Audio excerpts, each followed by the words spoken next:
কানাডার জামফল এগুলো এগুলো ধরেছে কানাডার অন্টারিও প্রভিন্সের টরন্টো নগরীর ব্রডভিউ এলাকায়। এই ফলগুলো দেখতে টিকটিকির ডিমের মতো, দবদবে সাদা এবং আকারে ঠিক সেই রকম।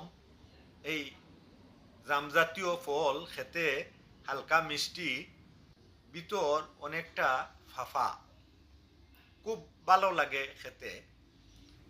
এর ভিতরে খুব ছোট ছোট বীজ রয়েছে।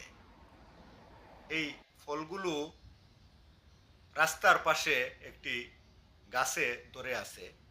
আমি জীবনে প্রথম দেখলাম টিকটিকির ডিমের মতো এত সুন্দর সাদা দবদবে এই ফলগুলো। এই যে